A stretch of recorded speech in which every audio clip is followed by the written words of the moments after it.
Hi everyone, this is Andrew Smith.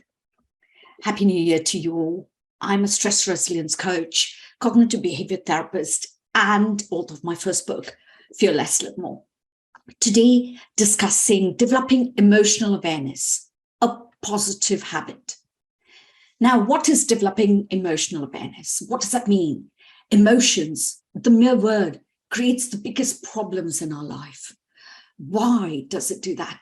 Being able to feel something, create different emotions are a blessing. And we are lucky to have it, but yet somehow we all struggle with our emotions at some point in our life.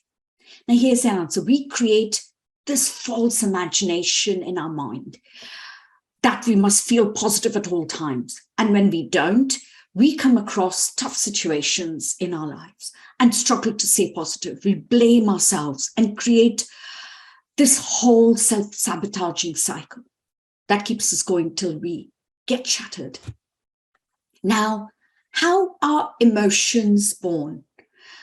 And how we can get hold of them, how we can stay positive, how can we fight against the negative emotions? Above all, how can we be in harmony with our mind and our emotions? Now, here are 5 key lessons. Your emotions are neither good or bad. It's the way how you interpret them. So instead of judging yourself or feeling sad or jealous, you can sit down and ask yourself, why? What are these emotions trying to tell me? Your emotions can be your most resourceful guide. You create your reality through your thoughts. Whatever you're paying attention to grows. So if you're paying constant attention to negative thoughts, they will grow. Hence, stop fighting them and accept them. Now, these few points will help you understand how negative feelings and emotions work. And that is your first step, using your imagination constructively. Even though you don't believe in the law of attraction, you must understand your imagination creates your reality. Hence, instead of using your imagination against yourself, imagining what can go wrong, use your imagination to your favor. Imagine what you want. There are 2 kinds of people, one who spread negativity and the one who spread positivity. Now, it's your job to keep positive people around you and kick out the negative. One of the biggest powers you have in your hands right now is to choose what kind of thoughts you want to keep. So make informed decisions rather than crying over any of your bad luck. Now, what is emotional intelligence? It is the person's ability to recognize, comprehend, and manage emotions.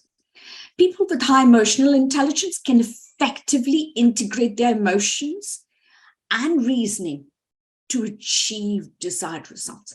Indeed, researchers consistently found positive associations between emotional intelligence and workplace performance.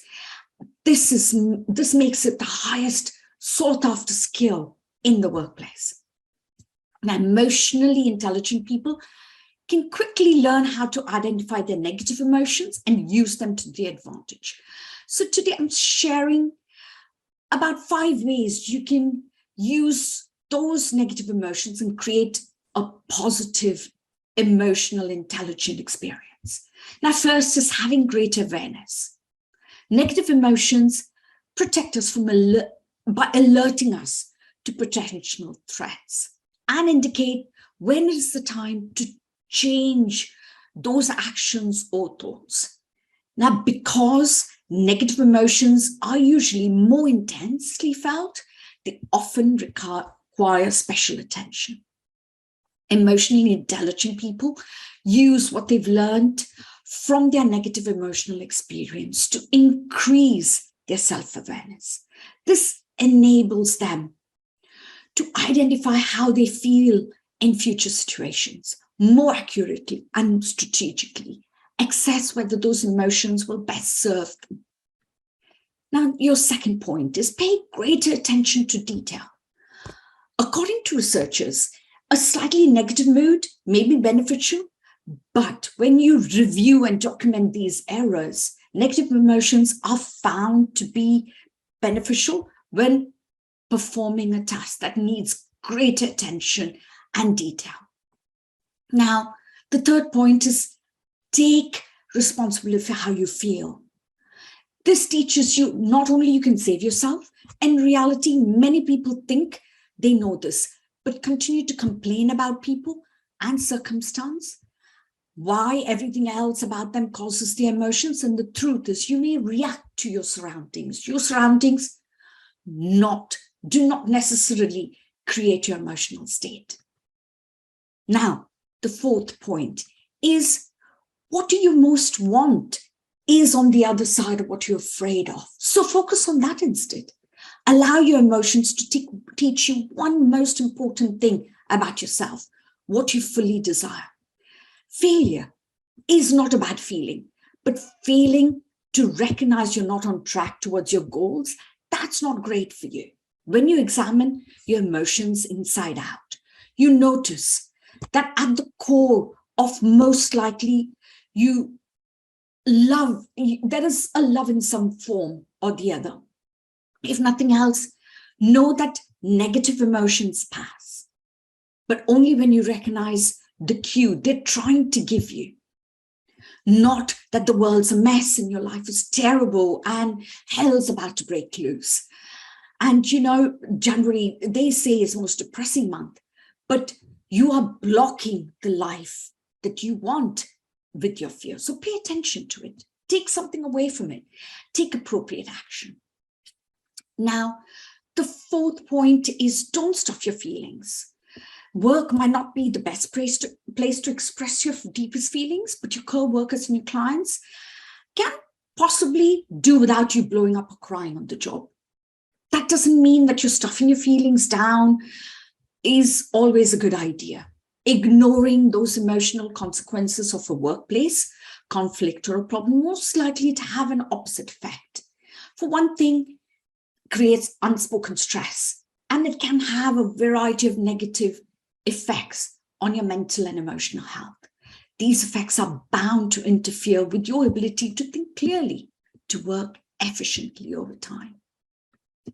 Now, the final lesson in all of this is I saw actually a negative review about my book several years ago, actually a year and a half ago. Normally I take feedback really well, but I was really tired and irritable that day. To say that review made me feel embarrassed and angry is an understatement. I carried that rage with me for the rest of the day. How could anyone criticize my efforts? What if my potential customers came across that? I'd never forget at that time what my coach reacted to this when I shared that review with him. Instead of annoyance or acknowledging how harsh that review was, he asked me, what can we learn from this? So what I want to take away is that developing this deep emotional experience, awareness, is really a positive habit to develop. So thank you for watching, and I look forward to chatting with you. Bye for now.